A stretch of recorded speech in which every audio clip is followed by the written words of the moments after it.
So afternoon, folks, and thanks for joining this meeting of the Neath Port Talbot Innovation Exchange, a new business forum for Neath Port Talbot, hosted by For the Region in partnership with Neath Port Talbot Council. We're really delighted to see so many of you back here, businesses from the county, together with supporting organisations. Today is a follow-up from last week's very successful and well-received launch of the Innovation Exchange. We wanted to regroup quite quickly after last week's meeting with a bit more time for discussion, to share ideas and reflections, and particularly to think about what are the opportunities and the challenges that businesses in Neath Port Talbot are facing. We're hoping that the forum will evolve into a trusted network of businesses locally based who feel able to share their challenges and their aspirations and their excitement and opportunities, and between us to emerge opportunities for collaboration, but also to help the council to understand much more clearly what are the key priorities for businesses and how the council can help, and what other support will be useful and beneficial. We're really keen for it not just to be a talking shop, although we of course appreciate that creating space for conversations to happen between locally based firms is valuable in and of itself, but we're really keen to be action focused and to make sure that these meetings are beneficial for all those of you who are making the time to attend, and we really value and appreciate you taking the time out of your busy schedules to join these conversations. So for the first hour of this afternoon's meeting, we're creating space for that sort of open dialogue, and we'll hope to hear from some of you as part of an open conversation. And then at 2 o'clock, we'll be joined by representatives from ABP, in particular Andrew Clark, who's their head of master planning, and Andrew will talk us through the future ports vision for Port Talbot. So ABP have a grand vision locally, and it will be an opportunity to hear what that's all about and have a bit of a Q&A with ABP. So very grateful to ABP for supporting the forum and for coming along today to tell us a bit more about what they're up to.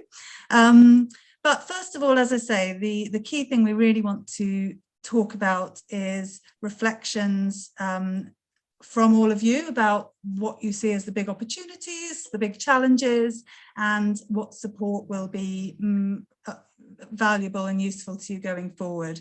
And on that note then, I think what I'd like to do is invite a few minutes as we start of open mic and introductions for those of you that want to speak up at this point. Did you come to last week's meeting? Would you like to share any reflections on anything you've heard about the purposes of the Innovation Exchange and the aspirations for this group?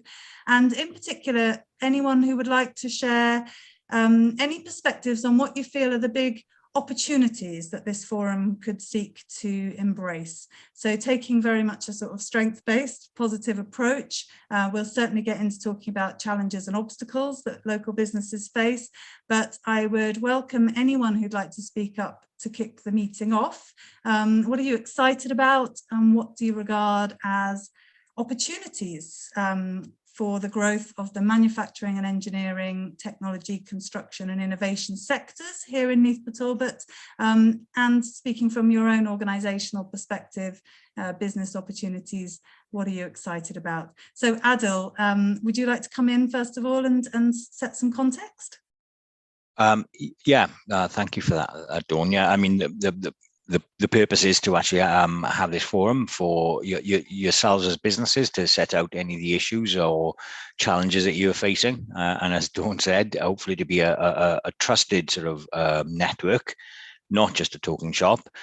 Just for you to be aware, from last week, as I understand it, one of the larger companies that attended already made notes on 5 companies, I believe, and is going to have some dialogue with those companies, which I'm hoping will lead to some opportunities for those companies supplying into that company. So this is a forum for, that sort of networking. Just for you to be aware as well, I've had confirmation this morning from the Global Rail Centre of Excellence. I've been speaking to them. They are going to be coming to present in May as well. So there are certain developments like the ABP. I worked with Andrew quite a lot on what they were doing. So presenting some of these opportunities to all our companies is important for you to be aware.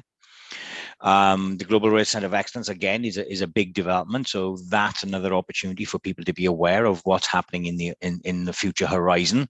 And we will be mapping out some support as well that you can tap into from R&D, innovation skills, and so on. But yeah, we want to hear from the first event and the sharing of the issues. And as Dawn said, it'd be interesting to hear from some who attended last week. I know Brian's here. Brian, we've spoken since then as well. I know I can see Gerald and from Fairwood as well. So it would be interesting to get more of a perspective from the businesses in terms of what they see as the issues and challenges. So yeah, it was just to set the context and to say thank you for everyone for attending today. Brill, thank you, Adil. So a little awkward silence while I wait for some hands to come up and come in and share perspectives on what you regard as opportunities. What are you excited about? And any other reflections that you'd like to share. Brian, I can see your waving hand. Yeah, okay. Well, I did enjoy last week. I thought it was really good. What surprised me was what's on our doorstep that we were not aware of. Usually, if it's all about new customers, growing business, getting more business, and moving on. I was pleasantly surprised by some of the potential that we could see out there. Again, from our perspective, it's a matter of getting ourselves into a position to be able to, confidently go forward. So there are other issues that we have to address, bigger issues that we have to address before we can, state our claim basically and push on. So that was the first thing that sort of struck me was, I was quite relieved, happy, and disappointed with myself because I didn't know these people existed. I thought I knew everybody here, or not here, but I thought I knew practically everyone and every company. I used to pride myself on knowing that, but hey ho, it's not true anymore. Yeah. Fantastic. Yeah, I think that's it, Brian, isn't it? We're blessed to have so many fantastic local businesses, but we don't all know who's here on our doorsteps. And there are lots of reasons why it's really beneficial just to understand who's around. And then, as Adil was saying, there may be supply chain opportunities there, opportunities for working together and collaborating or buying more from each other. And those hopefully will emerge over time as we all get to know each other. Yeah, for sure. I can see Chris. Hi, Chris, from Wall Common. I mean, I don't think you were there last week, and I can see Simon as well. Simon Watkins from Weldeck as well, and Ian and a few others. Chris, it would be interesting to get a perspective from yourself in terms of what's going on, what's happening, key issues, and so on. But one thing Dawn, which touched on very clearly, is that there's some common experiences that potentially could be shared to benefit. I was speaking to a business earlier on today and yesterday that are doing something which is very much of a common thread of low carbon manufacturing in terms of making various things. Not apart from the manufacturing process, but even the factory as well. But Chris would be welcome to come in to give some thoughts of, introduce Wall Common. Some people may be aware, may not, and to link that up. And to I hope you don't mind me asking you to do that. No. I've got some slides now, only briefly, right? So I would have been here last week if I could have helped it, but we've got some interesting opportunities which I'll share as well, and that's what dragged me away last week. So let me just pull the right screen up. Hold on a second. Great. Yes, I have just enabled screen sharing, Chris. So if you would like to take a few minutes to talk to us, that'd be fab. Yeah, I'll try and do that now. Let me just work out how to get it on the right screen for you at the minute. Seconds. Share. While you're doing that, I'm just going to say I can see Ian from AV Coatings here as well. Welcome, Ian. AV Coatings are doing some fantastic work actually as well in new and different sectors. But there are common threads between you companies there, and there's a real shared learning that could benefit as well. So we'll come on to that a little later. Okay, so just a few slides as a sort of brief overview of who we are, where we are and what we do as well, right? So I think in certain circles, more in engineering and metallurgy, a lot of people know where we are and who we are and what we do, but a lot of other people don't in the region. So this is just a brief overview basically of the business. So been going a long time, 1938, but that wasn't locally. I think locally it was about 1974, I believe. But 1938 it started over in the US owned company. We'll get into my kind of swap. Hold on a second, there you go. So who we are, what we strive for. So we are a global leader in metallurgical technology. And the strapline we sort of run by is trying to make metals work harder, which kind of gives us the thread really of hard surfacing materials. So we use a sort of a novel group of materials to try to protect workpieces from wear resistance. That's probably about half of the turnover of the business is hard surfacing materials. I'll go into that maybe in a little bit more detail later on, but where we've come from. So I said we're from the US originally. So it is in Detroit. 3 people came together, AF Wall, who bought the patent that 2 metallurgists, Cole and Edmonds, had defined for hard surfacing materials using nickel as a base material. Where are we? So we're in Pontardawe. So obviously firmly rooted within the area. The main headquarters runs from here as well. We have some satellite sales offices in various parts of the world, and we have our sort of global HQ over in Madison Heights, which is in Michigan, not far from Detroit, still in the US. In Pontardawe, we've got a reasonable footprint. So the top right image you can see is the main plant. That includes both of the foundries, the headquarters as well in terms of the office space and all the support services for those foundries, such as some of the quality side of things, the technical support, which I head up, and some of the quality functions as well. So we've been here for about 50 years, actually it's about 54 now, but we haven't celebrated our 50th yet with all of the lockdown and stuff. We were meant to do it in 2020 and have a big function in the car park I'm circling here, but it didn't happen. We're hoping to get it done pretty soon and celebrate the success of being here that long. So what divisions we've got? So alloy products is basically what we say our powder business is, but there's a few downstream products from that.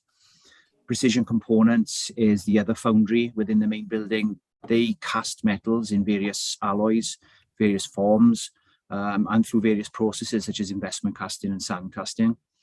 We've also got Aerobraze, which can take some of those components and join them together. So we can make a spray coated pump plunger, for instance. So very much like a hard surfacing shop if needed. So hard chroming and various carbide impregnation work is generally the mainstay of Aerobraze, and the joining together of dissimilar metals using vacuum furnaces. Kind of active in many different areas, which has been a godsend in the last couple of years, actually, because automotive during the lockdown dropped off a cliff. We're talking challenges and things here, and literally big shifts in global stability can affect us quite markedly. And we've obviously seen COVID recently, and now the Ukraine issue is really affecting us as well. What we've got is when one sort of drops, like aerospace and automotive dropped during the COVID pandemic, glass picked up. So thankfully, the margins we have aren't so great in glass, but certainly it came and bolstered us a little bit, really. And we're kind of developing a presence in other areas at the moment, power generation, oil and gas exploration, and some defence work is kind of taking us into new markets at the moment, or more penetration in existing markets. So we got the main divisions, and in that area we do surfacing alloys, which is the hard surfacing material. We developed many years ago as well a range of brazing alloys to join stainless steels together. Started with us, in all honesty. It's now global in terms of the alloys that are needed for that, and there's international standards for those now. But they started here with it started with wall column and I in America actually, and obviously extended here and being manufactured here. Precision components, again, many different markets. You can see some of the aerobraze, and the US version of the investment cast opportunity is Franklin Bronze, a recent addition to the group. So again, back in time, started with hard surfacing tank sprockets for the sort of wartime in World War II, and obviously extended from there. Obviously a dire need for something back then to make things last longer. But we then, obviously, with the help of Bob Peasley, he developed a range of brazing alloys, which is probably a good 25% of the turnover of the material now. In terms of what we can do with things, lots of different coatings. So we have Colmanoy and Wallex are our brands. That's either nickel-based or cobalt-based.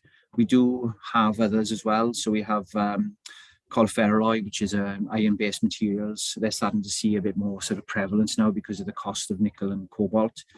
And we've got the micro-braze materials and the range then of other brazing materials, including copper brazing, that we join certain very, very complex parts together with. To sort of help brazing, it's a difficult process. It's very high tech, and we've generated a number of different opportunities to use the alloy and to encapsulate the alloy, usually as a paste, and it helps to apply powders in a paste, so you don't have a flyaway dust type of material that's difficult to manage. And we fix that sometimes with cements as well. If there is a need, we can use a flux to clean the surface off to ensure we get a good joint. And we can limit the excessive flow of some materials for complex geometries using stop-offs. So the liquid metal will not pass over a line of stop-off. So we've got a range of materials which help brazing. In terms of casting, again, as I said, many different areas, many different forms, many different alloys, but generally a lot of penetration in the glass industry for the components that come up against the liquid glass or the very hot temperature semi-solid glass. Where there's many different ways of making a glass bottle, but narrow neck blow plungers is a two-step process of making bottles, and the environment is very, very tough. The glass is about 900 degrees C. It's very abrasive. There's not much that can stand up against it, and our materials stand up against it as good as anything. So we see good volume in that. And in other areas, we've got penetration into mining with downhole tooling. We have with various fabrication, valves and pumps is quite big as well. And certainly in the food industry, we see our alloys, when they are up against food, there's only a certain number of alloys that can be used in that environment. Usually they're cobalt-based, and the mainstay of our cobalt work in the foundry is for food. And what we've tried to do in the last couple of years is fill the gap, really. So we've had powders, we've had precision components, we've been able to join them all together. We've been able to machine parts to make that joining all together a reality. But lately, we've invested quite heavily into additive manufacture. So we've installed a metal additive manufacturing system in the plant here in Pontardawe, where we can start to turn out some complicated tools that are designed without the limitations of traditional subtractive machining as well. So that gives us another opportunity to add value to the powders that we're making, and to turn it into a part that we've already got penetration of in certain sectors.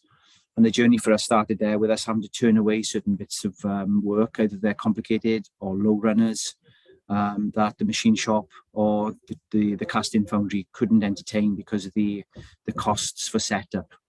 So there are no costs for setup in additive manufacture, apart from a little bit of engineer time to assess some of the designs. So we're starting to venture into new markets for that as well.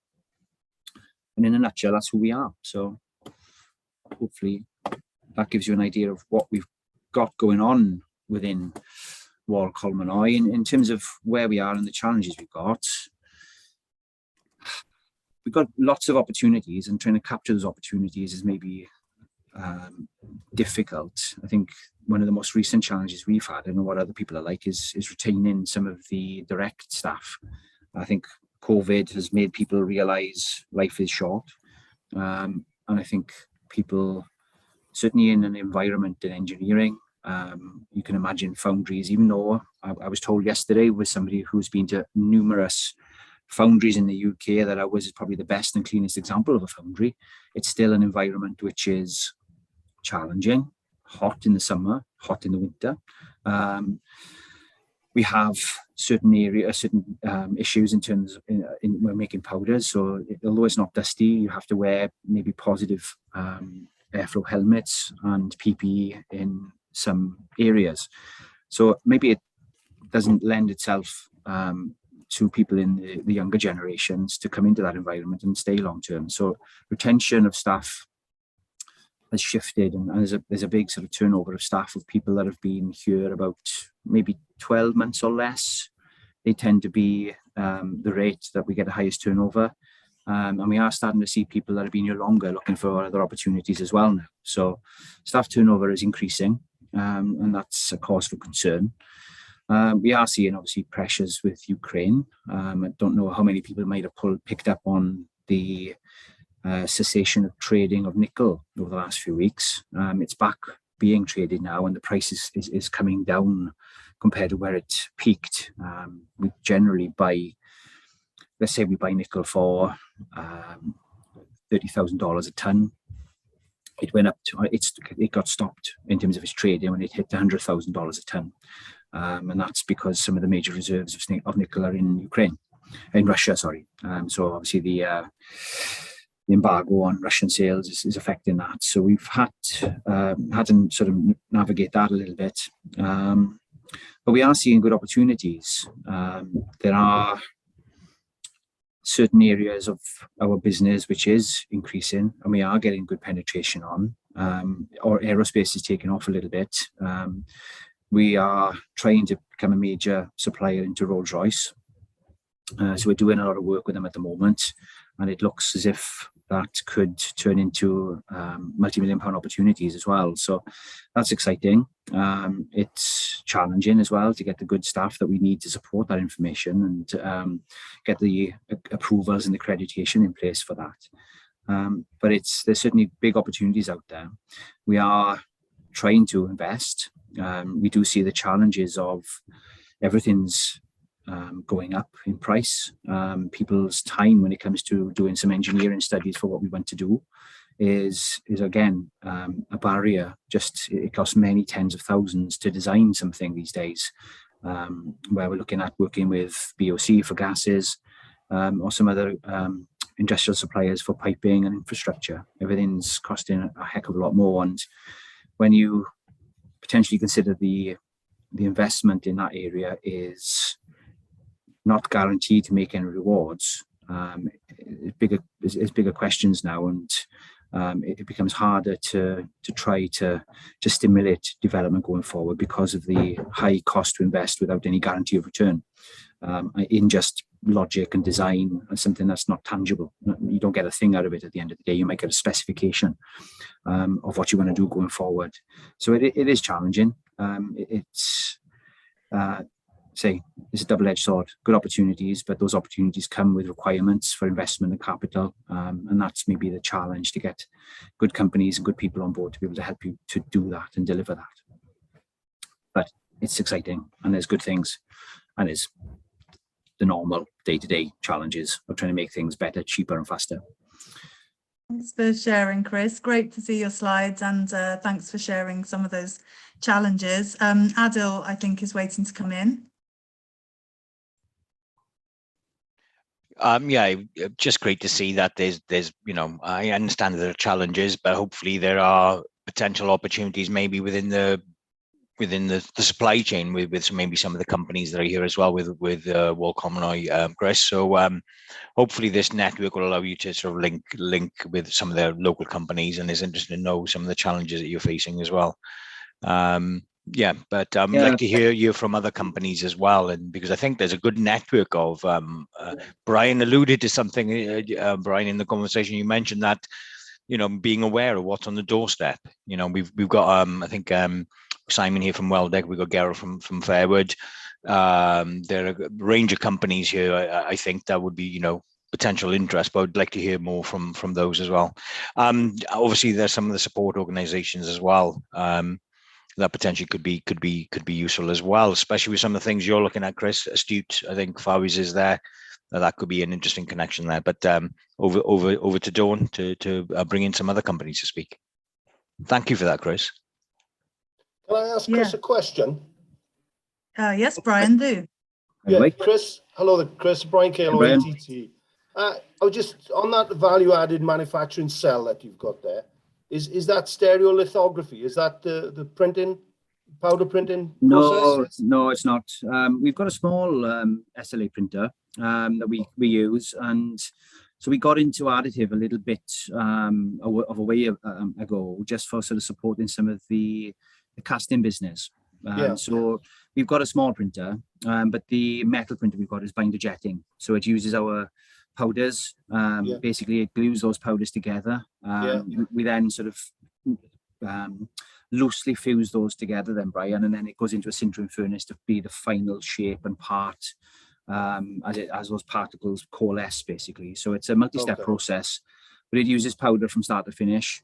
SLAs tend to be a polymer system. SLAs use basically light, a polymer that'll fuse with UV light. So we're looking at that. We are, with the opportunities we got with Rolls-Royce, give us the need to be able to print very complicated patterns for the investment cast process. So we're making them at the moment. We're sort of locked into sort of using UK supply for this as well, and we are limited in the number of people we can go to for those type of complex 3D printed shapes, given that they're maybe up to around about 450 millimeter diameter. So they're quite challenging to obtain and quite costly in that respect. So SLA printing is something we're looking at. There's a company in the UK called Stratasys that do a range of SLA printers, and that's what we're working with at the moment to see if a big format SLA printer is something that we can use here. So certainly very expensive, Chris, and high tech and good staff to operate, and it can. It's the sort of make or buy thing, then, isn't it? Do we get somebody to make it for us? Do we buy it ourselves and do it ourselves? It's a absolutely challenge. Well, if you buy it and you don't want it, I'll have it. Okay. We may have one soon. We may have the opportunity to have one put here for us to operate I'm with you. On behalf of someone, and we're certainly able to take on inquiries for it, right? So if you wanted to come in and have a chat and have a look at it if and when it gets here, that's great. If you wanted to use very good of you, Chris. I will do that. It's worth coming up here and having a look in terms of engineering. There's not a lot of things we can't do, in all honesty, with the combined divisions we've got here. In terms of I mean, I think that I think already just listening to you guys speak, it emerges another opportunity, doesn't it? That there are potentially facilities, machinery, skills and expertise that can be shared or used, or potential collaborations to acquire things. Really interesting.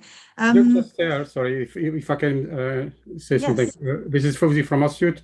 Just to let you know, we are acquiring a small SLA machine now. It's within one of our polymer labs. If you're interested, contact me. I will follow it up. Yeah, if you've got some specifications on that system, I'd be keen to know. Definitely. Okay, thank you. Thank you. Yeah, great. Thanks for speaking up there. So who else would like to come in?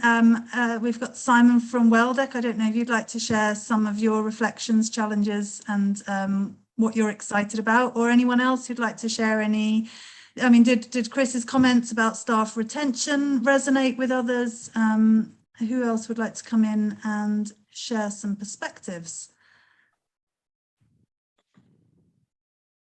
Did I see you from Fairwood Engineering? Yes, Gerald Davis, Managing Director with Fairwood. And I think the problem we've got is still getting over the last 2 years and rebuilding, particularly retaining staff, and I've been in discussions with Adil about in-house training and taking on apprentices and rebuilding the staff. You know, we've reduced the numbers, and we have, you know, it's been a tough time. So I think going forward, the next 12 months, 2 years, it's rebuilding, regrouping, and seeing where we can come to with the company then, I think.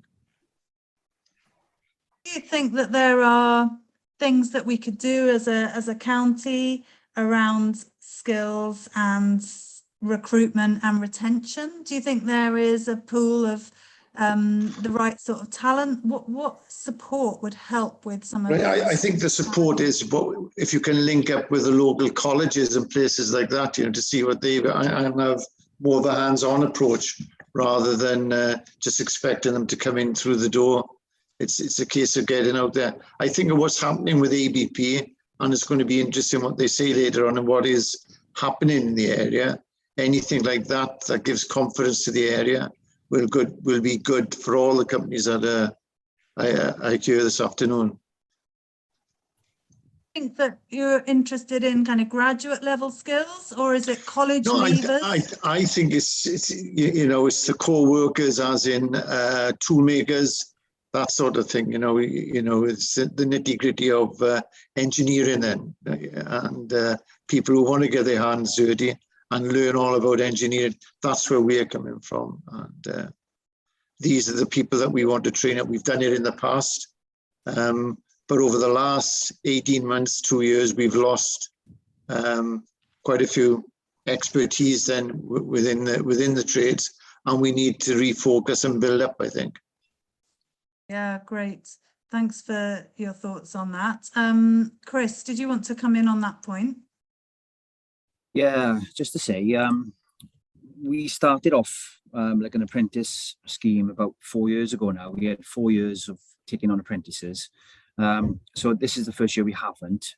We need to go back and have a look at it, because, you know, I echo the same issues, to be honest. But one thing I also wanted to say is that on the other side, there's people wanting to have opportunities to push students out as well. So I had the privilege to talk to a group of chemists in Swansea yesterday, and they were after grad schemes and things. So there's both sides of this divide, you know, this sort of educational and industry divide, looking for the same thing.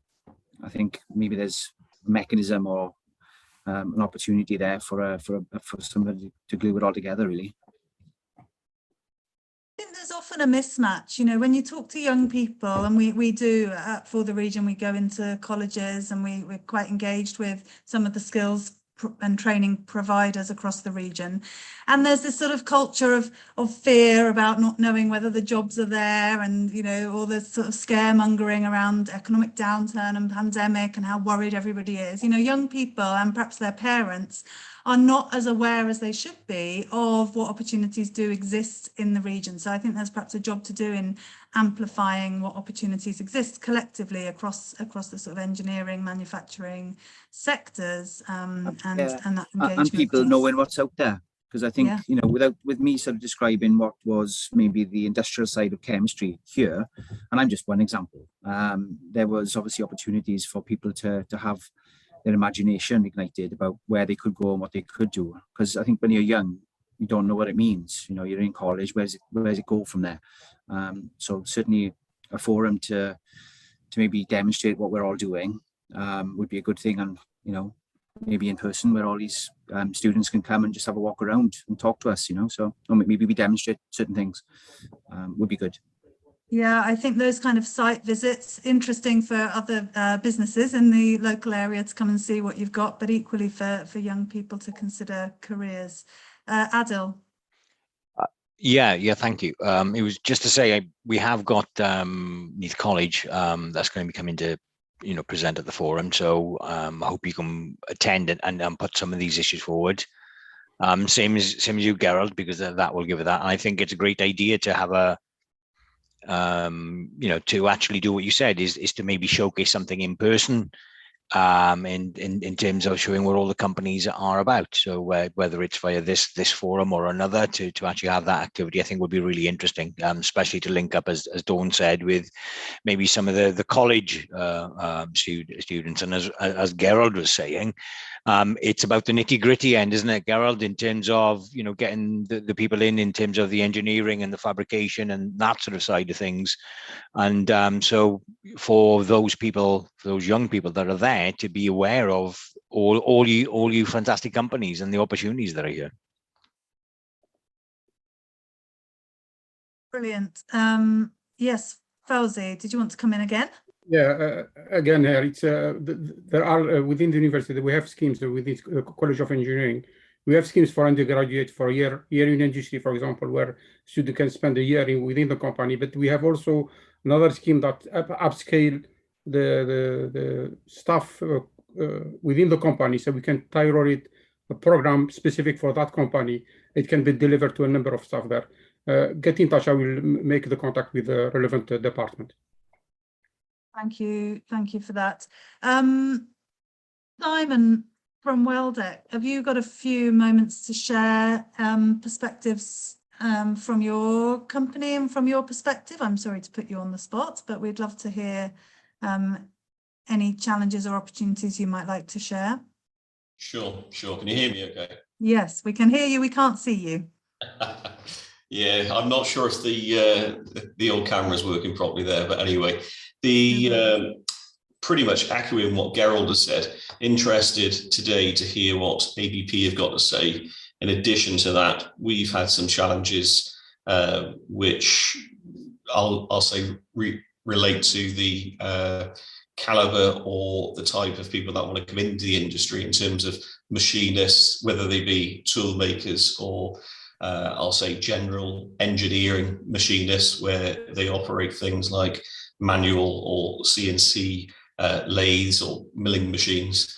These are fundamental skills, if you like, in our industry. There's not as many people coming through as there used to be, because companies are, you know, they're not taking on the apprentices. Or certainly, I know when I spoke with Neath Port Talbot, the college, there was no training courses being run, certainly in the last 2 years, that we could get our guys onto. Yes, as Adil says, we'll be hosting a bigger conversation all about skills and with Neath Port Talbot College as well, but it's really important to kind of join those dots up. Please come forward, Simon, and put that you know, issue forward to the college, because you know, you're the businesses, so you know what you need in terms of, you know, the recruitment, the skills, the issues you're facing, and it's vitally important that all academia understand this, so they can tailor to, you know, because they're here to actually service yourselves. You know, our businesses are the lifeblood of our economy, so you know, this vital. I hope you can come back with that one as well, Simon, and I think it'll be very valid in terms of every business, what they've said in terms of that requirement and need, and the link up, as Dawn said, is clearly needed. Yeah. Brilliant. Oh, I think Andrew Beer has his hand up. Andrew, will you come in? Yeah, just very briefly. You can tell by the amount of grey hair I've got. I've been involved with various aspects of engineering for a long time. Started my career in Tata as British Steel as it was then. The big problem is long before the colleges, you know, the schools, the comprehensive schools, and even the junior schools. It's almost a dirty word, engineering. So I think it needs to be peeled back way beyond the 16, 17, 18-year-olds. You know, many of the schools haven't got metalwork workshops anymore. So it's a real challenge. I think if this group could get together and, you know, somehow get a working party to go to those schools. I know it's a long-term thing, but it's got to start. It's got to start somewhere. You're absolutely right. And the younger children, we can get thinking about what the opportunities are. And I think there are lots of myths that abound about how manufacturing and engineering has all gone to China, and it's just making people aware that those opportunities are still here. Fab. Chris. Yeah. I just wanted to add whether or not, to ask a question really, whether or not the colleges and stuff have kind of internal advertising systems for opportunities and things, and maybe in the region what's out there, because you know, as a business, we reach out for trying to fill opportunities to Indeed and to some other recruitment partners. Sometimes, obviously, those recruitment agencies come with a charge. It'd be good to advertise locally and to try to get to contact people that don't necessarily, you know, browse Indeed every day, and how we can maybe get a way for local people who are looking for either movement in their careers or start their careers, how we can get hold of them, how we can get information under their nose for them to read through. You know, it's maybe not so easy. We have been looking at putting just an advert board outside where we are, because luckily enough there's a field not far from us where people go to play football on the weekend. So we're trying to even get those opportunities posted outside here just to reach people. So maybe there's an opportunity here that we can try and improve our reach as a group of companies, you know. Fantastic suggestion there, Chris, and seems eminently doable. Again, a collaboration to promote career opportunities. There are a number of platforms that we can share information on, and ourselves at For the Region are always happy to promote job opportunities across South West Wales. Really, really keen that those opportunities go to people who are here living in the region. So definitely something to follow up on. Joanne. Hello. I wasn't able to make the last meeting last week, so I'm really pleased to actually be here. I recently joined University of South Wales back in June as a project officer / manager, and I'm currently working on a lot of projects, and everything people are currently speaking about is massively something that we're looking at the minute. I'm currently working quite closely with an apprenticeship officer around the digital role models and how we can make it that we make the so people that are in the industry, and how we can make it look engaging to young people, and then how we take that into schools and making it that people actually want to come into companies like your companies, because we've seen, and there is there's a big gap in where you can actually, where the company is to where the advert is to bring in the people in. And I think we're finding that students may come and say, oh, I want to do a degree apprenticeship with you, but they haven't got an employer, and then the link to go back to that that's where it stops. We did a bit of research yesterday, a colleague and I, and we hit a bit of a blank screen, and we were like, well, this is us finding that. How are the students? How are these, like you say, the parents? I'm not sure if it's just me, but I think we've lost Joanne's connection there temporarily. But thinking from other sectors, I know the creative and digital sector have an employers board run out of the colleges, which is to do exactly this sort of thing. So there's definitely lots to follow up on there. Adil. Yeah, just 2 quick points. The employment support group, Chris, and for other businesses for you to be aware of, is a free service that can distribute your vacancies. But that's a partnership of all the entities and organizations that deal with recruitment and sort of skills. So Job Centre Plus, Careers Wales, and so on. So that service is in existence. And that'll sort of circulate your opportunities of employment. So if that's the case, do drop me an email, Chris, and I'll make sure all the connections are there with the employment support group. Yeah, thank you. So, and that's open to all of you. So if you are, just drop an email and so on. The other thing, just of interest, the issue of the schools, we before COVID, we were asked to present at a school forum, which I was surprised to know that it existed. But my suggestion was, instead of us presenting, let's do a video profile of businesses that are in the area. And I think it was 12 businesses that we done a 1.5 minute video of each of the different businesses. And the feedback we had was, I think some of you already commented, is that they weren't aware of all these opportunities. So you are clear, right, Andrew, that things need to be done a little earlier. But it's also very clear that even in schools, so if the teachers or the careers advisors are not aware in schools, then how is any direction to happen? But my point of mentioning that is that there is a schools forum. So maybe as part of visits that if you companies are willing to give up your time to do this, maybe we should consider that forum, because there were 600. There was every school that was invited. There was about 300 or 400 teachers there. So that could be a good forum, potentially, if it's going to happen again this year, subject to COVID, to be mindful of. And again, with For the Region, we're working together on that. I mean, that's every school in the county borough. So that could be a good opportunity to showcase what's happening. So there's just a suggestion, really. Fantastic. Thanks, Adil. Zoe, did you want to come in on that? Yeah, just to pick up on that, Adil, we ran an event many years ago called Should I Stay or Should I Go? And we had 100 students in a room, and they really didn't know what was on the doorstep at all. And we showed the Swansea-based City Deal video. We had businesses there showcasing what they do. And by the end of the meeting, they were so inspired, and they went away feeling so much more like ambitious, and hopefully they went back to their parents feeling more excited about it. But as Adil has said, the schools forum thing sounds like an amazing idea, because these students were being taught by lecturers and teachers. Well, they obviously didn't know the opportunities that sit on the doorstep. Otherwise, these students would have already been excited and engaged. So I think reaching out to the schools so that teachers and lecturers of colleges and universities is a really good start as well. Yeah, I think that's a great idea. And hopefully, I think some of the businesses here would be willing to take part in that, because I bet the young kids are the lifeblood of the next engineers, whoever they may be. So yeah, I think that's maybe an opportunity for a collective opportunity for this group.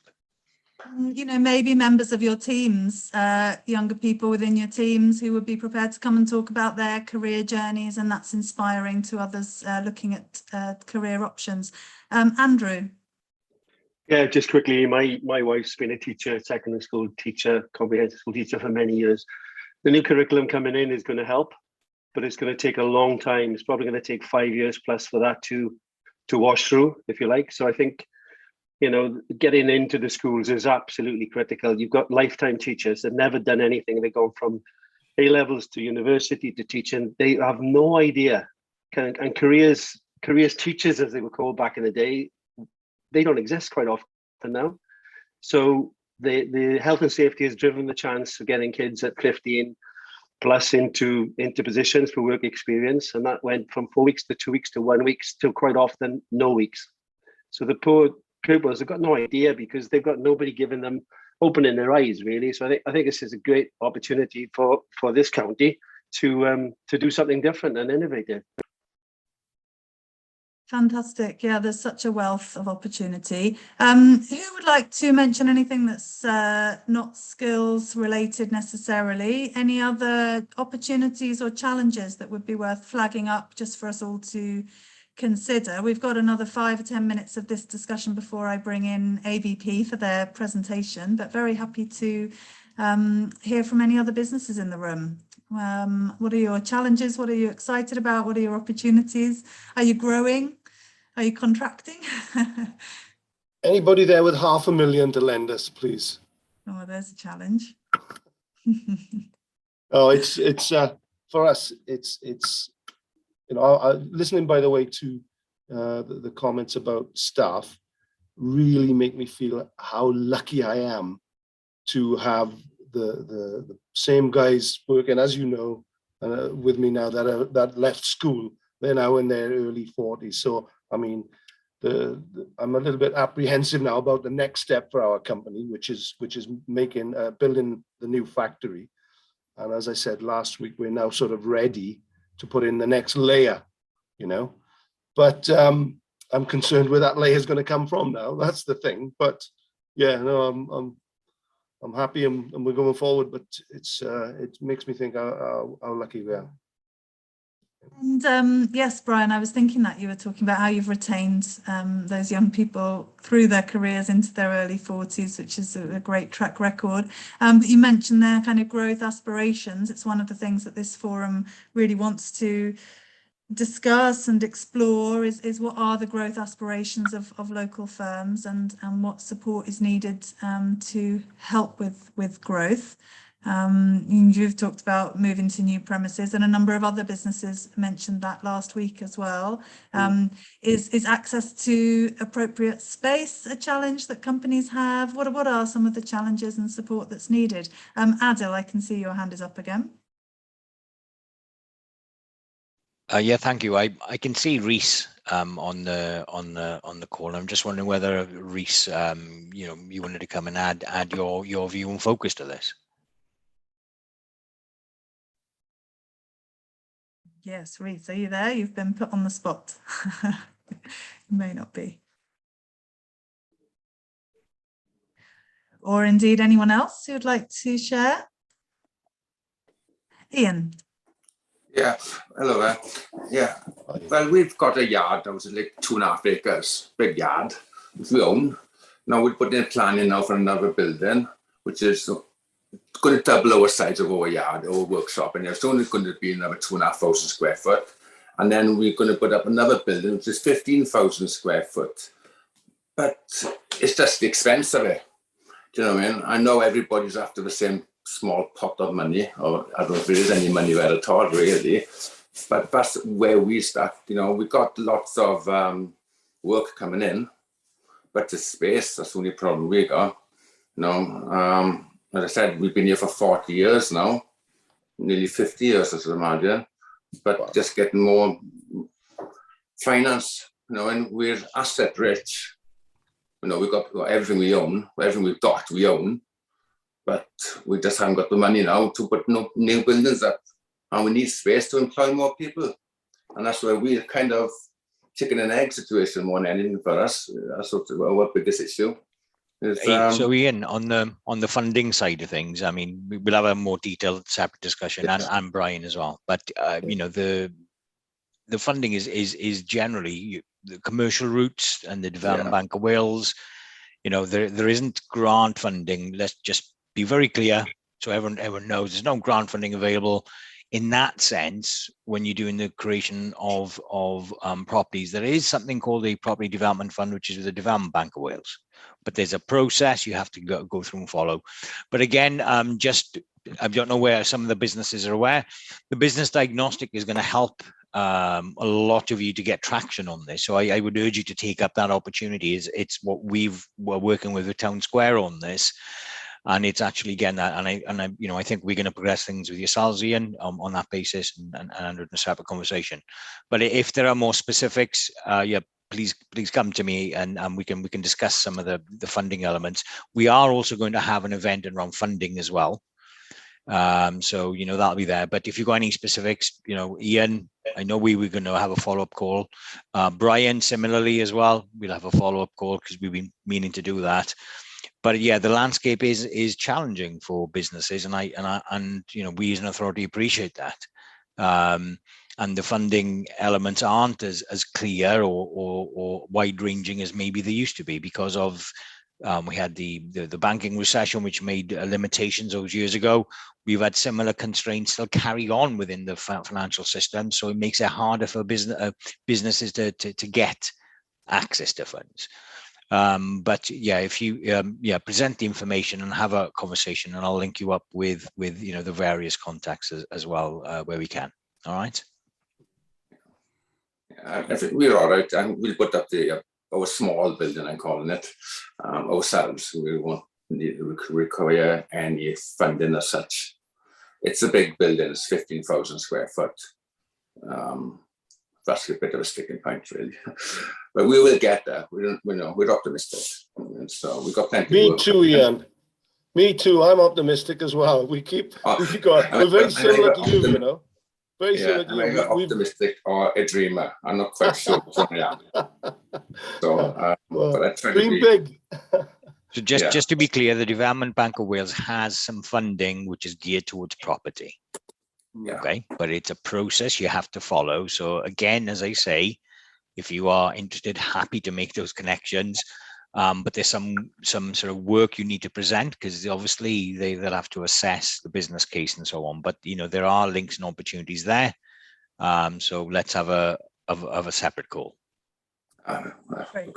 Super. Thank you. Yeah, so Adil has mentioned that the local authority are really keen to run these business diagnostics with any local firms. I'm sure you've heard about these that are ongoing, and hopefully that's an avenue to uncover some of the opportunities for support and signposting to what advice and support is available. And as the council is just really keen to proactively support, and where that support doesn't exist, you know, to be a strong voice for local businesses, whether that's to Welsh Government or UK Government going forward about what is needed and what the gaps are. So we've used up the first hour with a really useful and insightful conversation, I hope you'll all agree, around shared challenges with regards to skills, and then some discussion of funding and space requirements there.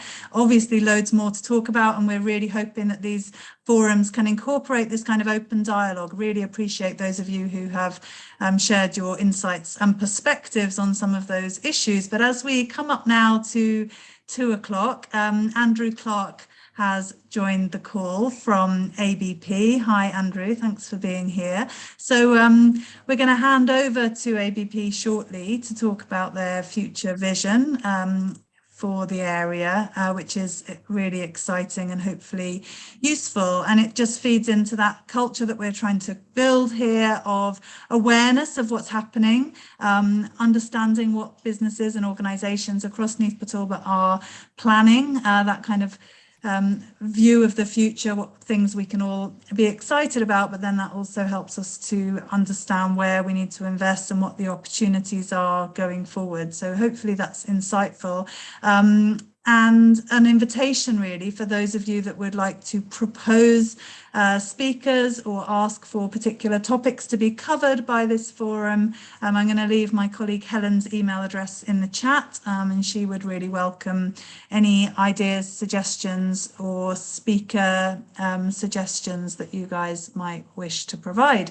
But Andrew, thank you for joining us. You should have permission to share your screen when you're ready to do so, but can I hand over to you? Yeah. So let me talk about this today. So we've what I thought I'd take you through is some of the future challenges and opportunities, or what our vision says, and then kind of try and apply it in Port Talbot. So that's our little job today. So first of all, I just wanted to take you through some of the challenges as we perceive them for the port industry, and this very rapidly becomes quite practical. So just sort of stick with me for a moment, if you would. So we think there's two really big decades coming. Really big decades of change, a big decarbonisation challenge and a big digitisation challenge kind of happening simultaneously, and that's going to really change investment decisions that right across not just the ports industry, but from across manufacturing, across all sorts of service industries too. So this is a kind of worldwide shift. But the thing is that's in that context, you know, the ports have got quite a tricky position really, because they're kind of built around the old carbon economy. You know, they were kind of really instrumental in the first industrial revolution around coal and metals, and then they had a massive part in the second industrial revolution around oil and chemicals and steel. And you know, the Swansea and Port Talbot bits of that, along with all the others, really are, you know, central to that, and it's been a big part of their business. Now, the problem is that this kind of carbon economy growth path that we've been on for the last 200 years is starting to burn out, and so what our challenge is really in the port industry and across other big businesses like Tata and all the businesses that you yourselves are working in are going to find markets really changed by this shift. And you know, we can get worried about this, but we like to think that we can use this disruption really in our favour, sort of judo style. You know, the idea of judo is you take your opponent's momentum and use it against them. Similar sort of attitude here. Hopefully we can find ways of using this disruption to shake up the kind of environments, the economies that we're in, and try and get a new set of winners and losers out of it, and come out on top really through finding this new growth pathway.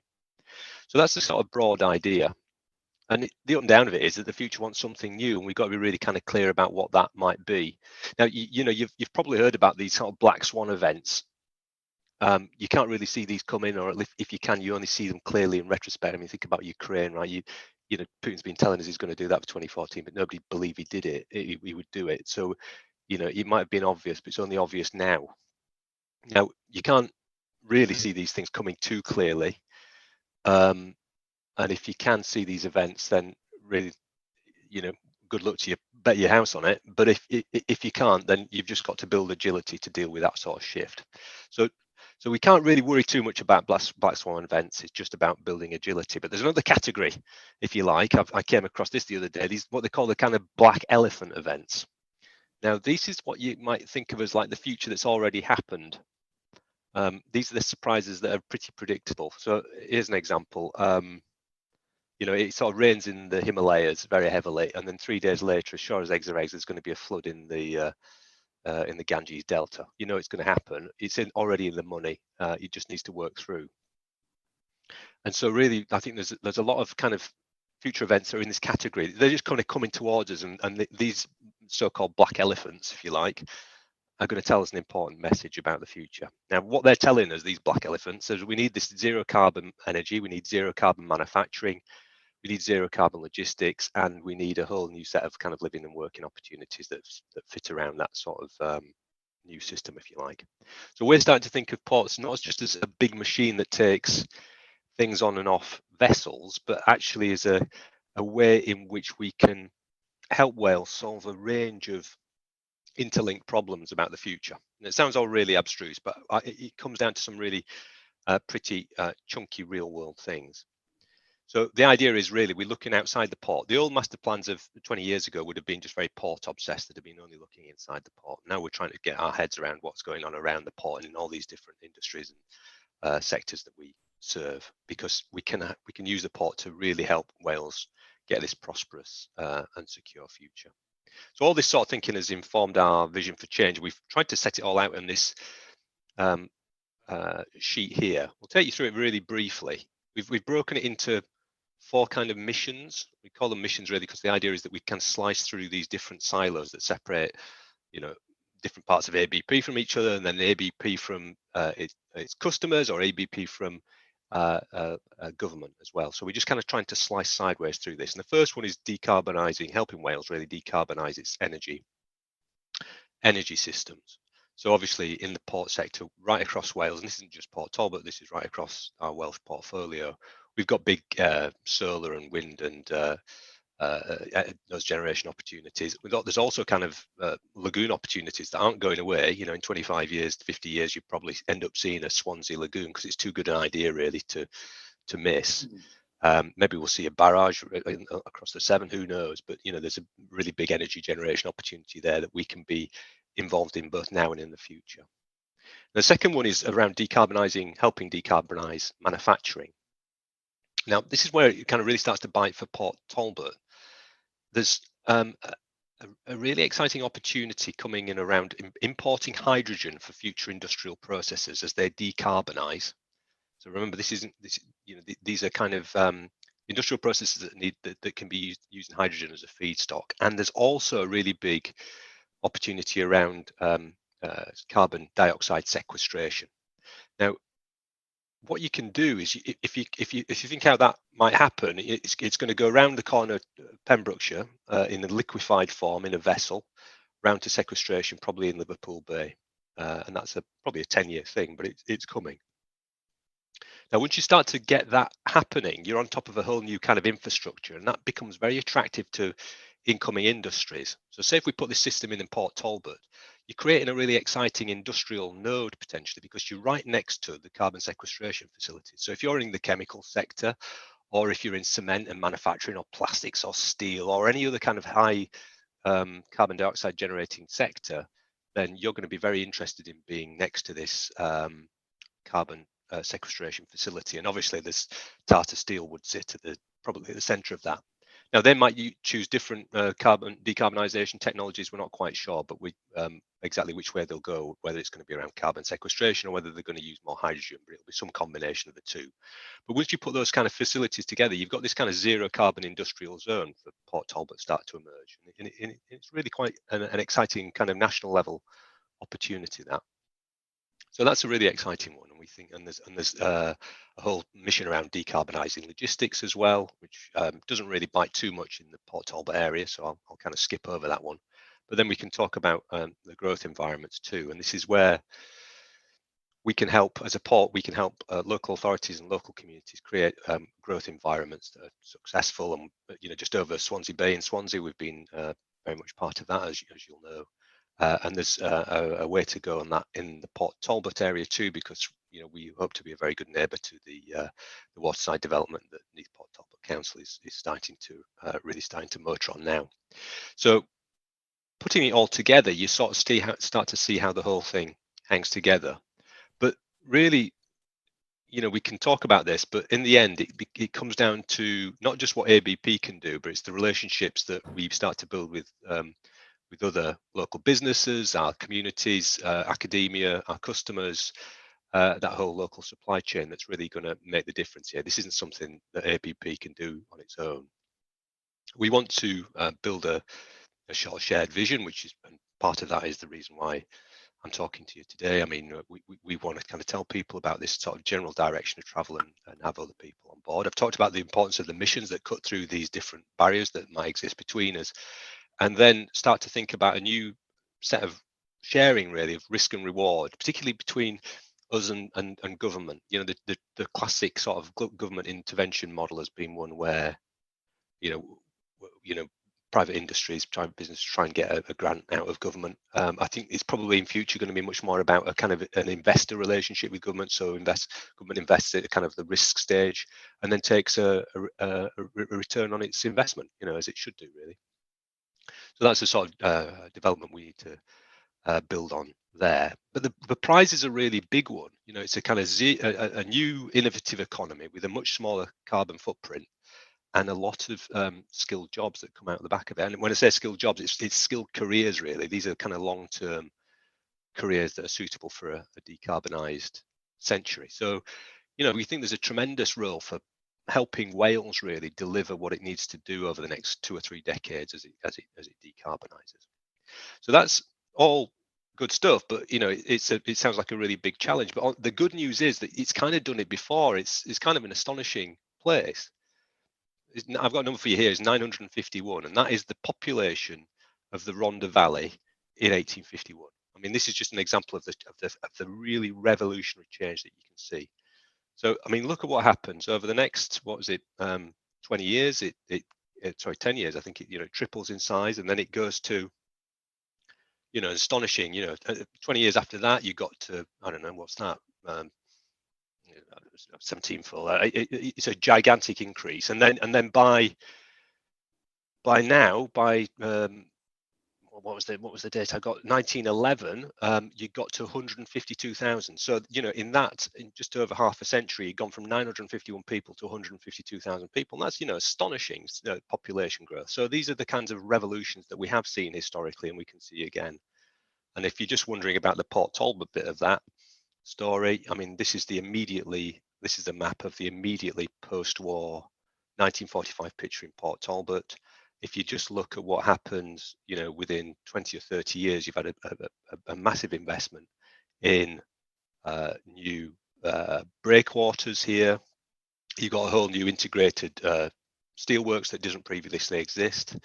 That is 3 integrated blast furnaces, an entire new tidal basin. This is billions and billions of pounds in today's money. If this was going to happen now and we were talking about it, this would be an astonishing investment to make. But it's all happened, and so we've done it before, and so we think we can have a good go at doing it again. But we do have to work together.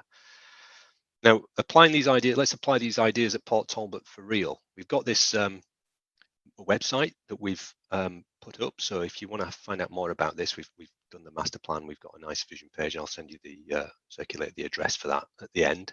That's all there, ready and waiting. We've got some nice graphics. It's quite a nice bit of software that almost looks like you're leafing through the document. So it's quite good if you're on a full-size computer. But we've also got quite a nice video, and this is what I'd like to share with you. Now I'm just gonna double check, see if we can get the sound, because the sound is a big part of this. Let's just see if I can stop. Let's just see if I can make sure that you get the sound for this. Share system audio. Let's see if it'll work.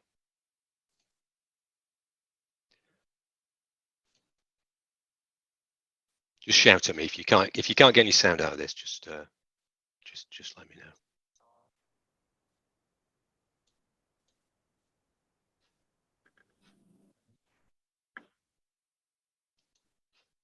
Can you hear that? Not yet. No, we can't see it either just yet. It's fine. Oh, try again. How's that? You should be able to hear some music. I'm afraid we can't hear any music. I'll talk you through it. So the idea is that this is the sheet you've just seen, and so this is where we're going to talk through the importance of building a shared vision with our local communities. I'm almost like mirroring the voiceover on the video. So just in a moment, you'll see us sort of fly out of this view in towards Port Talbot, and that's where this stuff gets very much more relevant for the things that you guys want to talk about. So we've talked about the opportunities of this sort of decarbonising century, and there's a new, about the potential for this new industrial revolution that we're thinking about.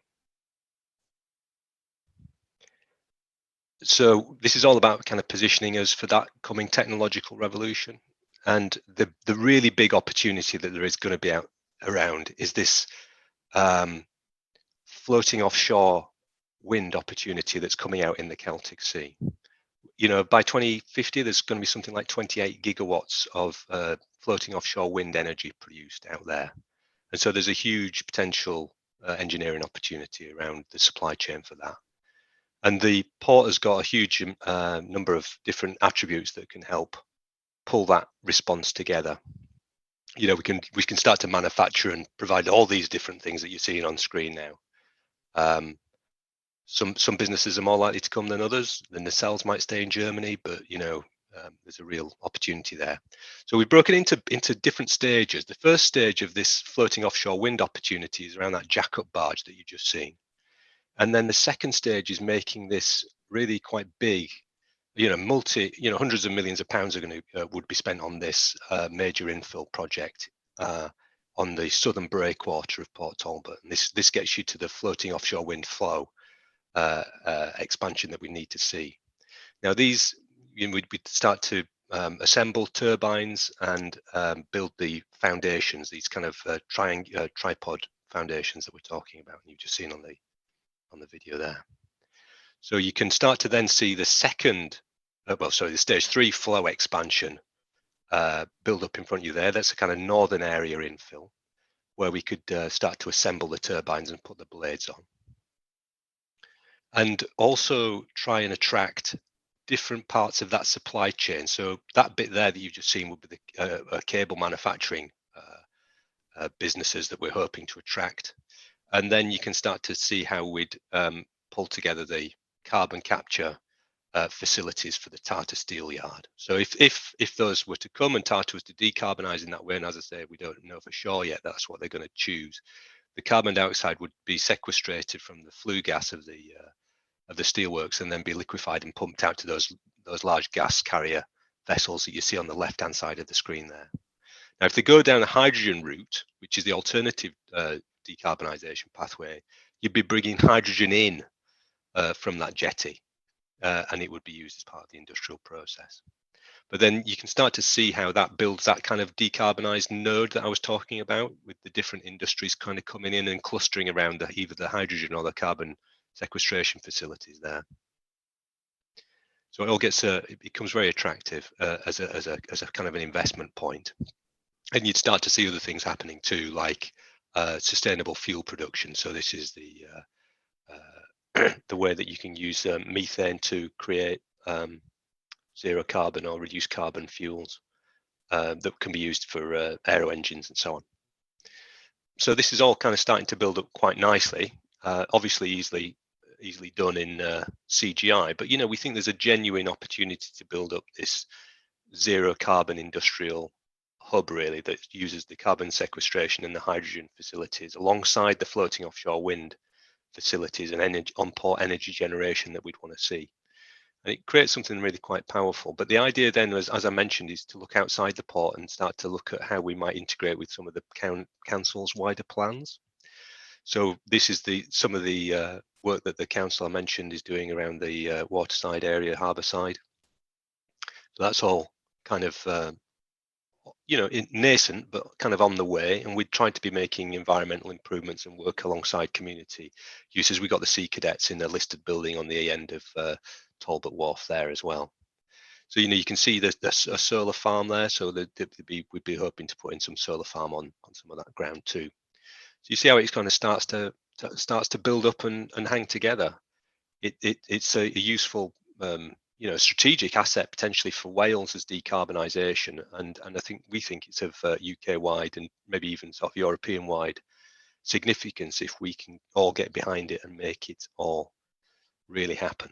So that's how the whole thing hangs together in my my stab at kind of channeling the commentary there. So we're really excited by it, and we very much hope we can work with you all on it.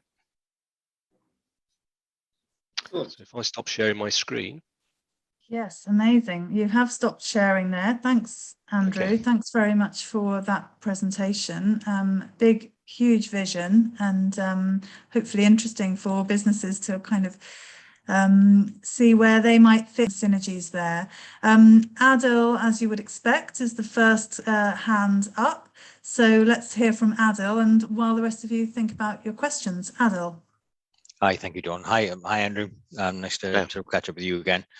So we myself and Andrew had quite a number of conversations in and around the development of the master plan, and Andrew had made reference in terms of the link up to the wider area of Harbourside. But one of the things I wanted to raise on the presentation, Andrew, is that obviously we've got a potential legacy change of opportunity for low carbon net zero, and the various sort of manufacturing opportunities that could set up, flow, cable manufacture, hydrogen, capture and wherever. But I wanted to sort of outline as part of opportunities, the supply chain opportunities. I can see fabrication, there's pipe work and so on. A lot of our companies are well placed to be able to do some of these things on the precision engineering side and engineering side. So it was just to say, those opportunities will hopefully present themselves. As you know, I've been a keen advocate to make sure that we get opportunities for our local engineering and manufacturing companies.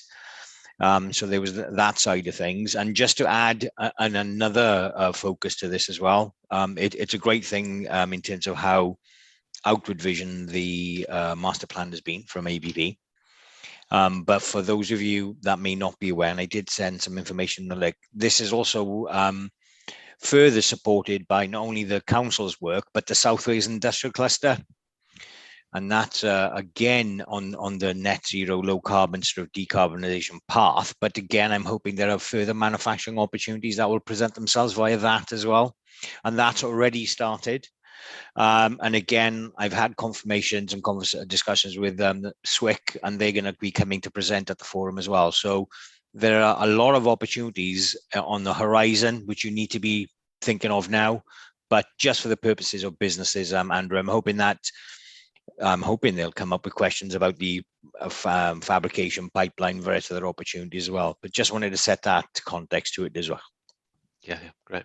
Yeah, fantastic. I know Chris has got to log off now, but we'll share the recording of the following conversation. So thank you, Chris.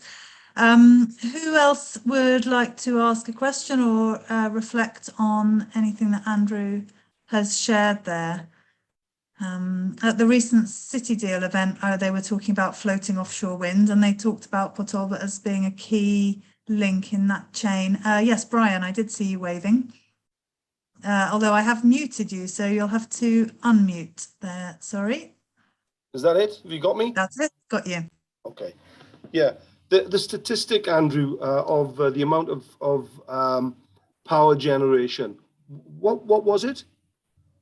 The one that we were working to, and this is before the Energy White Paper came out yesterday, was of the order of 28 gigawatts of power in the floating offshore wind from the Celtic Sea in the UK waters, not Republic of Ireland. Yeah. Okay. Obviously, somebody somewhere has worked that out quite finely, but I read just yesterday, in fact, a statistic that every wind turbine that exists in the UK so far produces less than 3% of the energy needed, the UK's energy needed. And that amazed me when you consider the amount of these things that you see everywhere. And it just amazed me. And I thought, well, you know, I can't quite understand, you know, how we can satisfy the power consumption needs of anywhere like enough, you know, to run a steelworks. Yeah, that's right. I think there's it's one of these statistics and, you know, damn lies and statistics sort of thing. I think it all depends how you count it and when you're looking. So I was just as you were typing there, I was trying to get onto something called gridwatch.co.uk because it gives you an it seems not to be loading, sadly, but it gives you an instantaneous. You might want to just have a look at it in the 5 minutes when you finish. But it gives you an instantaneous reading about the UK's energy, you know, where the different kind of energy sources are coming from. And so you'll probably see there, normally you look at wind generation. This includes the onshore stuff as well as the offshore stuff. It normally gets to about 30% at the moment for wind. And so, you know, you probably find that it's a lot higher than you might expect. It does vary on day to day and depending on how much wind's blowing and so on. So, but just have a look at that, and you'll probably see that it's a bit higher than I think that number has been quoted. But certainly, it's going to be a really big industrial deal for us going forward. And so, you know, I do think it's got a bigger influence than that, Brian. So, you know, fingers crossed that I'm right about that. Oh yeah. We'll root out some part of it that we can do, I'm sure. But yeah, it's just quite an alarming statistic. I thought less than 3%, but yeah, you know, I stand to be corrected, really. But good. It seems a lot of work for, but not a lot of reward otherwise, you know. Yeah, I think that's. We'll have to have another look at that number, Brian. Yeah, they might have been counting just like onshore stuff rather than including the offshore as well, and you know, there's all sorts of weird ways of counting it. No problem. Yeah, as Andrew has pointed out in the chat, you know, the scale of the ambition around floating offshore wind is absolutely enormous compared to current. And I think the turbines are much bigger, aren't they? So yeah, massive ambition. The guy from Milford Haven Port Authority and partners in Milford were, you know, really trying to emphasize the scale of this vision and the opportunity that exists, which I think is difficult for some of us to get our heads around. Simon from Weldeck, your hand is up. Would you like to come in with a question? Yeah, just a couple of questions, if I may, please, for Andrew. Obviously, fantastic sharing the vision of the project that's obviously going on in the background. I just wondered, what are the trigger points in terms of, you know, sign off and sort of when it's likely to start, things like that, really? Just looking for a bit more information on that side of it, if I may. Yeah, sure. Good question. So, I mean, I should preface this remarks by pointing out that changes of this sort of size and nature don't happen overnight. You know, this is a sort of a work of decades, really. But you know, in terms of the immediate, but you know, you can work back from that and start to understand what we need to do now. Because whilst this is a long-term thing, there are things that we need to do. Wales collectively needs to do, you know, soon in order to hit our targets. Now, the first big move that needs to be made is probably coming out of Welsh Government. So there's a big funding opportunity that the UK government has announced called OMIS. It's offshore wind. I can't remember. It's a very large funding stream of the order of £160 million that's being split between Wales and Scotland.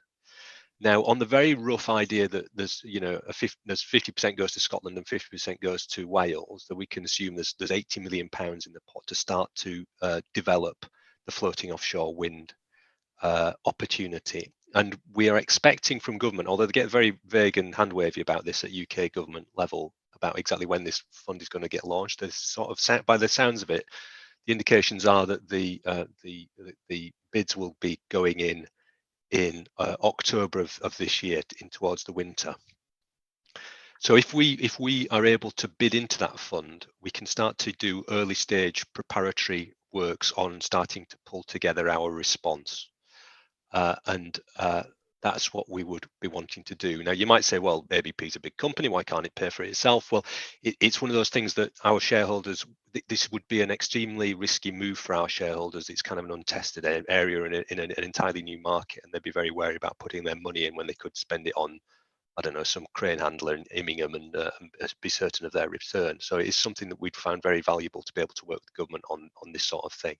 So that's the first step, and that would probably end up getting us a toe in the water, as it were, because well, more than that, but we'd be able to start making quite serious moves towards the engineering requirements of that stage 1 jack-up vessel, which would need to sit on a stone bed in the Port Talbot harbour, and then to start thinking very seriously about the what's known as pre-feed work on the engineering solutions needed for that stage 2 infill that you saw in the video. That's infilling the southern harbour arm. You know, so just sorting out the planning and civils, just understanding what the civils are for that would be a multi-million pound thing. So that would trigger off that sort of early preparatory work. So you know, it's a long-term thing. We wouldn't expect that harbour arm infill to be in place until about 2030, because it's just a gigantic engineering project. But you know, you can see that you know, those are the early moves, Simon, that we'd need to make now towards to get, you know, to get that sort of thing to happen. Okay. And things like, you know, there's obviously going to be a lot of engineering requirements there.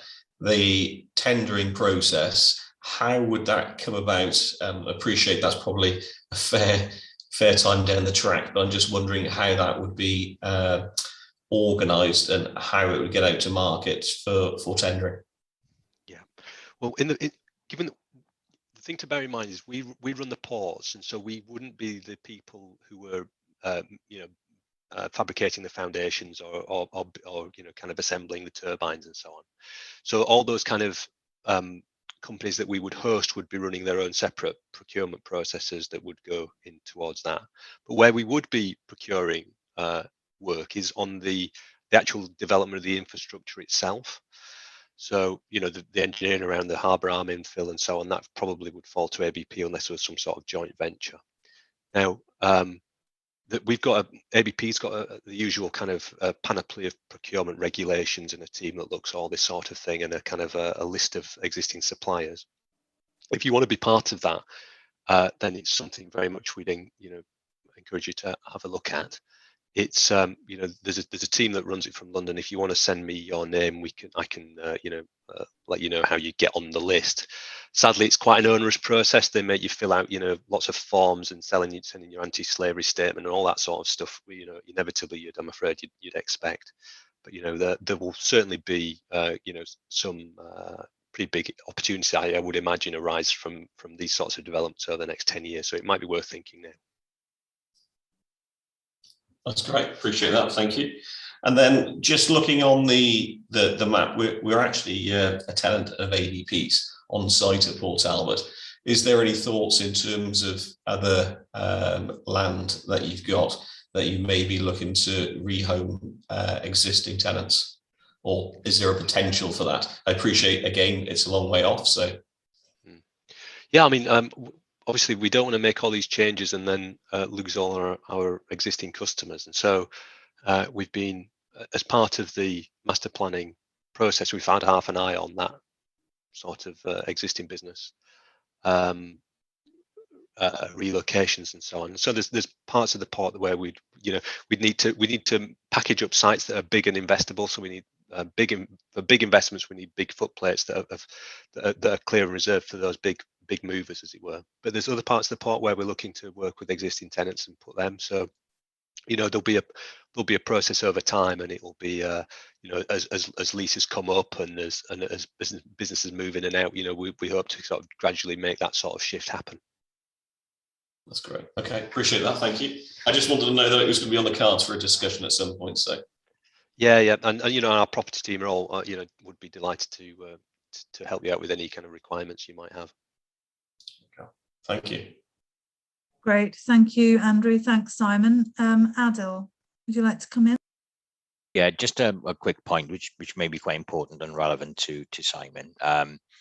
Andrew clearly mentioned that some of the innovation technologies that happen there won't be directly via ABP, it'll be the tenants. So that's again why I'm trying to continue to make sure that all businesses try and pay or get involved in the South Wales Industrial Cluster or find out about it. Now, as it stands, there's been £30 million that has been secured from UK government money to look at the deployment and cluster plan for decarbonisation and net zero for all of South Wales. So all the industrial emitters from Tata, Celsius and all those. That work is actually happening now. In fact, this week, SWIC Week 2, I put it in the chat. You will see a range of events happening now. So it is vital if you are interested in those supply chain opportunities, because there are some current projects that are happening outside of Neath Port Talbot as well. So engineering solutions for low carbon net zero are happening now. And my question always to SWIC has been, when will they try, after you've created a solution, where will those supply chain opportunities land up? So there's going to be an announcement soon in terms of the entity, maybe a membership entity, but the head of the South Wales Industrial Cluster is going to be coming to present at the forum. So make sure that, but that work is happening now. Have a look at the links I've sent it to the main site, and happy to make direct introductions as well. But so whilst you've got to be aware of the ABP vision, you've also got to take into context the South Wales Industrial Cluster work that is happening, not just in Neath Port Talbot, but it's the entirety of South Wales. So there's some, key opportunities for every engineering and manufacturing company that are linked to that's linked to that as well. Thank you. Yeah, brilliant. Really important to connect with SWIC and engage with some of that work.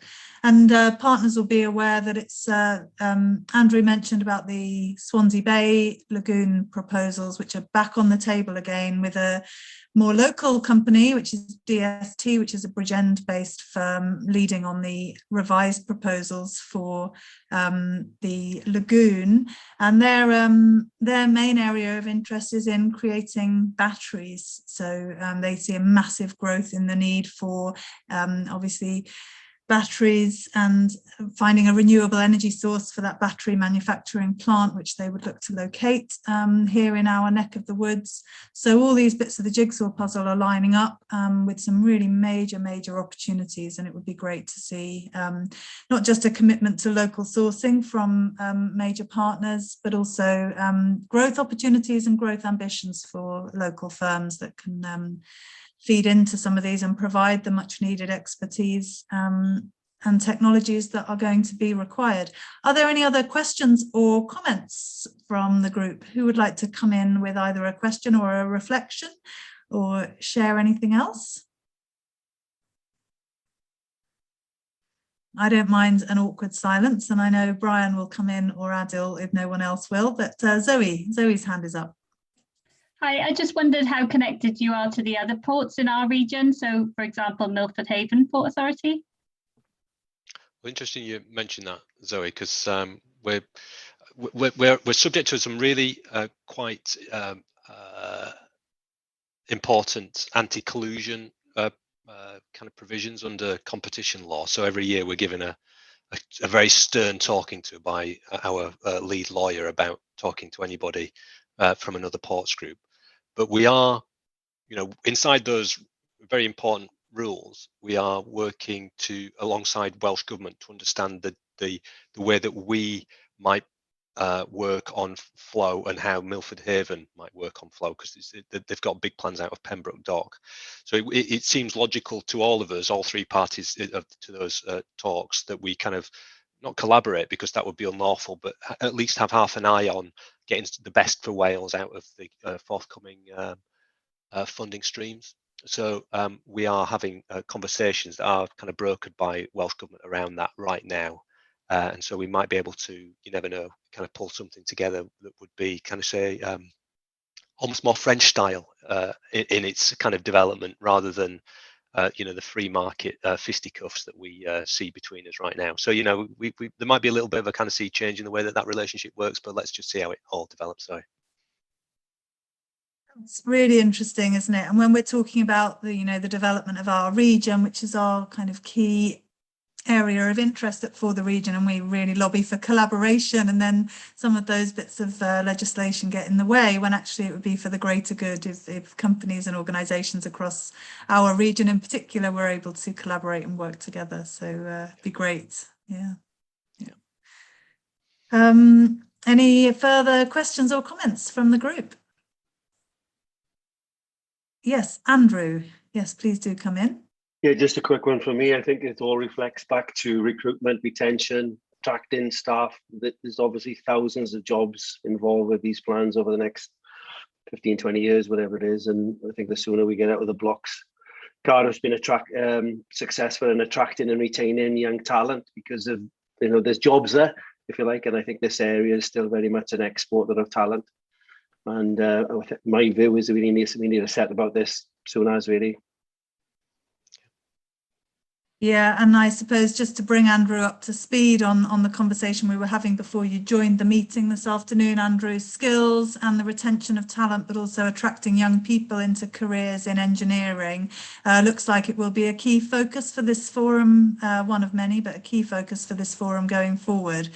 So we'd welcome ABP's kind of engagement in that process. We're thinking about how we can get out into schools and colleges and raise awareness of the opportunities in these sectors among young people. Okay, great.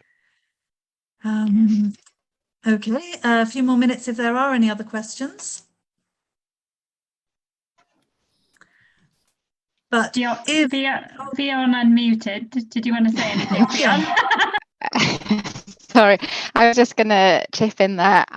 So we've recently started working with Careers Wales, getting into local schools with a particular focus on Neath Port Talbot.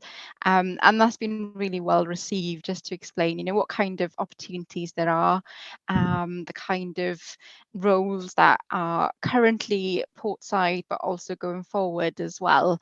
And that's definitely a drive that we will continue working on.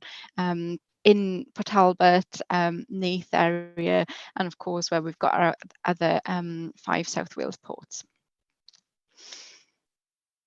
Great. Well, let's stay connected on that conversation, because really keen to understand what different partners are doing and see what's needed in kind of joining those things up and what else we can do. If there aren't any further questions for Andrew, then I'm happy for us to start wrapping up this afternoon's meeting. I think Adil may want to give a bit of a heads up of some of the things that are coming, and I'm sharing an Eventbrite link in the chat now to the dates of upcoming forum meetings, but just to flag up that we'll be reconvening again in a fortnight's time, but a 10 a.m. slot, and that conversation will be around research, development and innovation. So Adil, would you like to say a bit more about what's coming? Yeah, that event around sort of research, development and innovation is looking at support and funding. So some of you may or may not be aware about some of the funding programs that were with Welsh Government that are going to come into a close. So there's a new program that's coming forward. So they'll be presenting. It's a great opportunity for the businesses to tap into some of the support. In addition to that, we'll have Innovate Edge, which is a UK government funded program. Again, that's very useful. We'll have University of South Wales, which will be presenting from Made Cymru and the Digital Innovation Accelerator, as well as Swansea University as well in terms of the KTP partnerships, or potentially Astute as well. So that's the element for R&D and innovation. And then we'll also, as I said, we're going to have the South Wales Industrial Cluster present at the forum. The Global Rural Centre of Excellence will be confirmed and presenting in May. But again, if there are other, as Dawn has mentioned, if there are other suggestions or things that are important, or things for yourselves from your businesses that you want to see presented or linked to, then get in touch and contact. I think Dawn has put Helen's details in the chat, so feel free to put your suggestions forward as well. Brilliant, and please do leave any feedback or comments in the chat before we close. One comment as well. We are looking to do podcasts. I know Helen was doing this. There's some, looking across the companies that we've got attending today, there's some fantastic companies there. And it would be a real, great opportunity to maybe showcase some of the companies here. E.G. Lewis and Skelton, Brian, ATT, Simon, same with yourself at Welbeck, AV, I mean, every single one of you. So if you are interested in doing the podcast, again, get in touch via email, and Helen can explain in terms of what's involved, and you can take a decision whether you'd like to progress that. But I think it's a great way to showcase Neath Port Talbot, but also you know, the businesses and our wider sort of Swansea Bay region. Yes, thanks for flagging that up. That's really important. So Andrew, thank you very much for coming and presenting the vision, and for sharing the link in the chat to that video. If people will follow up that link, you'll be able to see the video with the sound. We will be emailing you with all of these things, so please be patient as we bombard you with emails, and do keep in touch with Andrew on opportunities to join their sort of supplier database, as Andrew had mentioned. We're really grateful for the support and engagement of ABP, so thank you, Andrew and colleagues, for joining the meeting, and thank you to all of you for taking the time to come and attend this forum. I think, as members have already reflected, it's really useful to make those connections locally, know who's doing what and who's grappling with some of the same challenges. And as we've seen this afternoon, when we start talking, we emerge potential opportunities to collaborate to solve or address some of those challenges that we're all experiencing. So I really hope that's been useful and enjoyable for all of you. We're finishing a few minutes early, so hopefully that gives an opportunity to catch up on ourselves this afternoon. Appreciate you're all really busy, but thanks for taking the time, and we will be back here 10 o'clock, 2 weeks time, and we'll look forward to seeing you then.